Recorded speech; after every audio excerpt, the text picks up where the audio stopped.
All right. Let's talk about journaling. I found this random Blackboard program online, onlineboard.eu. I don't even know. We're just going to use this today because I was looking for something I could draw and I want to talk about journaling. Okay. So, I've worked with, I've coached people and on their journaling. And I think one of the biggest things that I see when I'm working with people is um, when I look at, like, let's say I'm reviewing their 20 trades over the past 3 weeks, right? And I'm like, okay, so we got some wins, we got some losses, and I start asking questions like, well, I see this trade here was a win, this trade was a loss. Um, was this a part of your trade plan, or was this a revenge trade? Was this a boredom trade? Like I just felt like being in the market. I said, what kind of trade is this? And most of the time they can't tell me. Okay, so with that in mind, you need to be able to categorize your data. All right, let's just say you have a silver bullet plan, right? You have a silver bullet, and I'm just drawing with my mouse, and I'm not an artist. But there you go. You have your silver bullet plan, and let's just say you have your unicorn. Okay, so I'm just gonna do uni. Okay, you have your unicorn and your silver bullet. Okay, and then you have, let's just be honest, okay? You have your revenge trades. Okay? All right? Because you were angry. Because you took a loss. Because your unicorn lost 3 in a row, which is fine. It's supposed to be fine. Okay? Your unicorn could lose like 4 or 5 in a row and it's still gonna play out and make you money, but you got mad. All right. So when you separate this data, this is what I think is real important.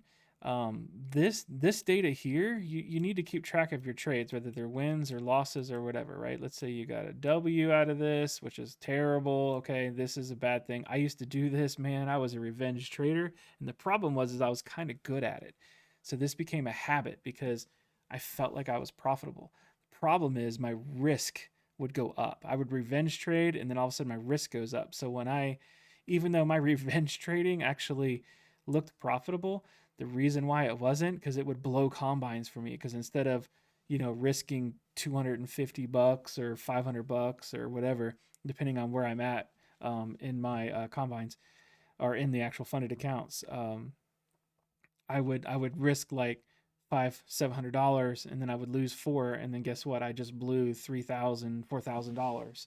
Okay, and there goes my combined. Okay, which is profit I could have taken. Right, that is stuff. Anyway, we're gonna talk about how to secure funded account profits and stuff like that. Right. So the problem is when I don't look at this data separately, I don't even know if this is hurting me or if it's actually winning. Now the problem is if it's winning, where's your risk tolerance and what's going on? And in all reality, if you're trying to trade as a business, this just it needs to go away. But you need to document it so you can see how maybe you can get rid of this. Okay, how and why. All right, and then you got your silver bullet, right? And then you got your unicorn, and boom, boom, boom, all these trades, right? Same here. Okay, wins, losses, wins, losses. And that way you can, maybe you're supposed to close silver bullet around like 75% or something. Okay, I'm sure ICT and some of these other monster traders can close this silver bullet like, 80-90% or something ridiculous. Okay, maybe not. But let's just say for me, I close it at 62%, right? So I know that this one I'm good with as long as I get a 1 to 2 risk to reward. This is profitable. Yay. Okay, I make money. All right.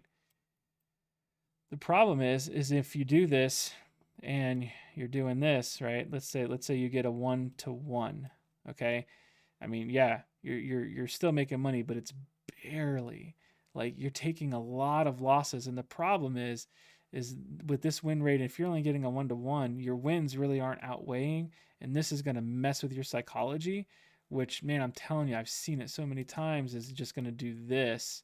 It's going to drop you down because you're going to be reading in too deep and trying to compensate for other silver bullet setups, or see them when you don't see them. It's going to cause all kinds of problems. All right, I've seen it with traders. All right, But let's say your unicorn setup, let's say you're closing that bad boy, and this is over a period of time. This is not over 10 trades. This is over hundreds and hundreds of trades, okay? You're closing 73%, okay? And so which one are you going to choose? The 62, which has a 1-to-1, or this one, which has a 1 to, let's say, let's do 1.78, almost a 1-to-2. This one is going to be really baller status right here, okay? So those are the kinds of things you need to do when you're journaling, okay? And one, you need to write down your emotions because maybe you can start to identify what some of your triggers are, okay? Jared Tendler's book, The Mental Game of Trading, I highly recommend it. I would say go through it several times and start to journal and start to understand what kind of trader you are, some of the things you know that you need to work on, okay? Like I kind of always thought mine was FOMO, which I did deal with FOMO, but FOMO was not like a major thing for me. Mine was being wrong. That's why like the market's like pushing up and I'm like trying to short and trying to short, and it's just like yank, yank, yank, and it's just taking me for a ride. But I didn't want to be wrong, so I would keep shorting until I got my short, and I'm like, yeah, look at me, I was right, I mean, wrong, wrong, wrong, wrong, right. That doesn't work out. Okay. By the time I got here, there was times I missed this trade because I had to walk away. Maybe I hit my daily loss limit. Maybe I was just like so messed up, like in the head. I'm like, oh man, this trading is just killing me. I'm just gonna be done for the day. And then I would see it. I'm like, oh, see, I was right. And I kept wanting to say that to myself. I was like, no, wrong, wrong, wrong. And I started being more honest in my journaling. That helped so much because I could recognize this behavior. I could feel this coming on, and I'm like, you know what? I'm not doing this. I will wait until I know that the market is giving me exactly what I need and stop trying to be right by grabbing the top. Okay.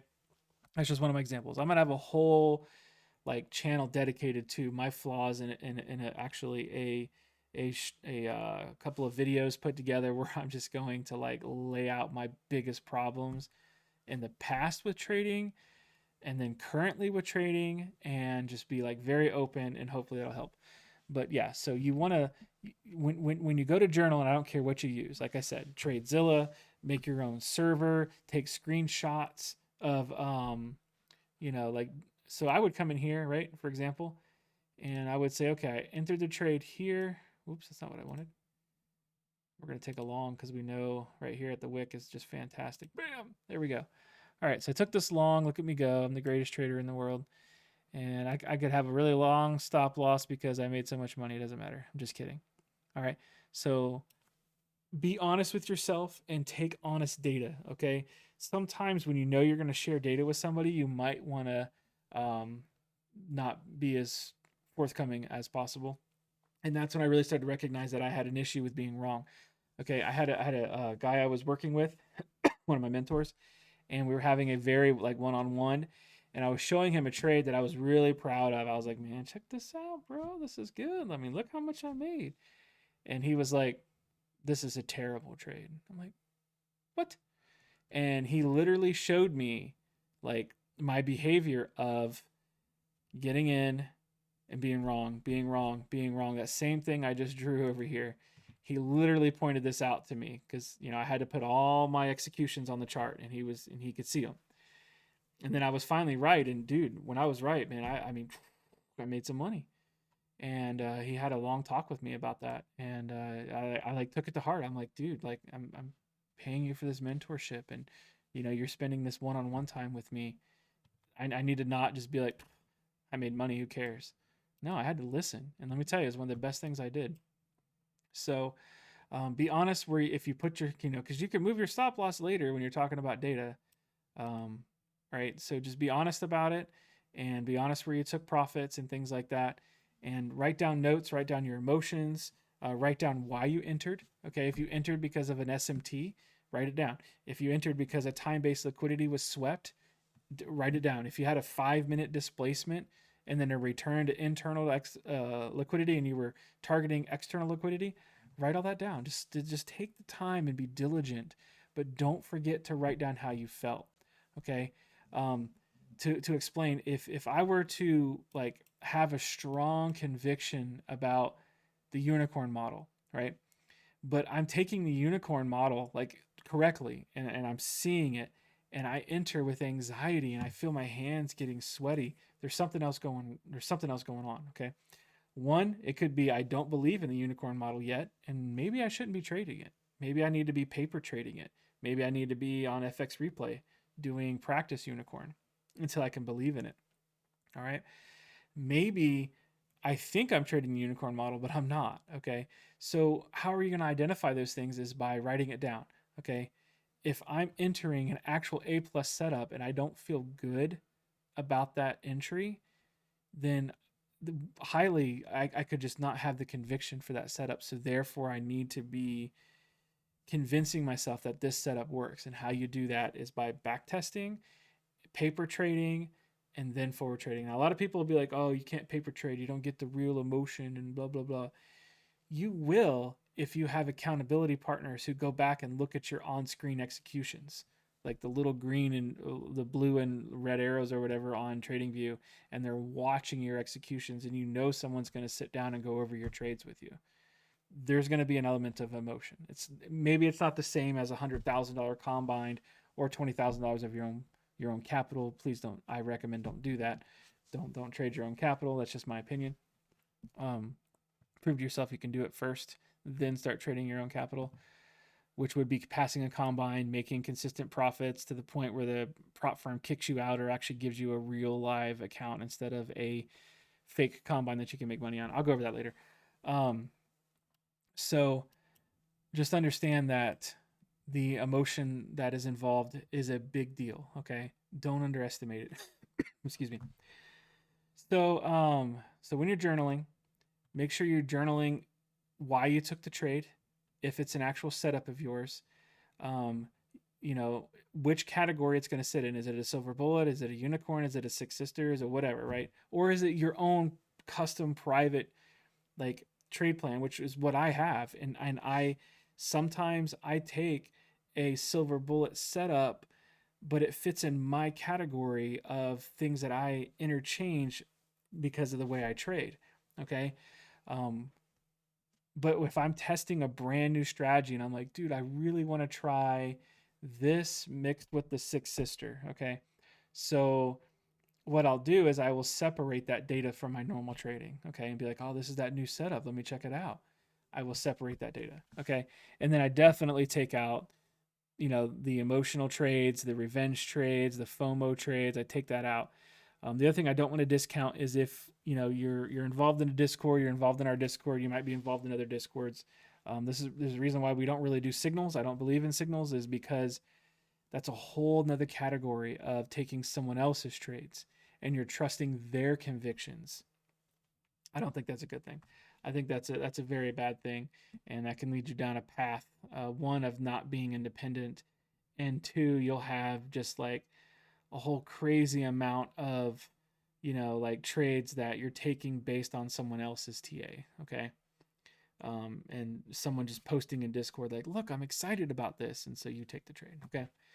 I'm not saying there's not people you don't build relationships with and that you don't trade with, and that's different. I'm talking about flipping through a Discord, not knowing who somebody is, and just seeing like they post and they're so convinced of this like this meme coin or this or that or like we've all been there. I've been there. I bought Doge because Elon Musk's takes a picture of his dog or a Doge dog in the background, and whatever. We've all been there. So anyway, so journaling, very important. Journal your emotions, journal your trades, and then separate that data so that you can actually understand what you're battling. Because if you have wins up here, let's say this is 100 trades, both of these together. Okay, both of your silver bullet and your unicorn setup is 100 trades. Okay, well, let's just say there's whoa, that was crazy, 90 trades here. Okay, and this is a 30% win rate, right? and you are losing big money over here. All right. Well, if you don't ever do this and you just put all this in one, you think you're going to be closing, like what, 40%, and you think you're just going to be a terrible trader. Well, if you can take these 90 out and go, dude, my problem is me. My problem is me being emotional in the market. If I can get rid of that, then I will actually start to make money. Okay, that's where journaling is important. So hope this video was helpful. This is going to be a big thing of what we do in the Discord. So please reach out if you're having trouble with journaling. Check out Jared Tendler's book. It's amazing. And yeah, we'll see you in the Discord.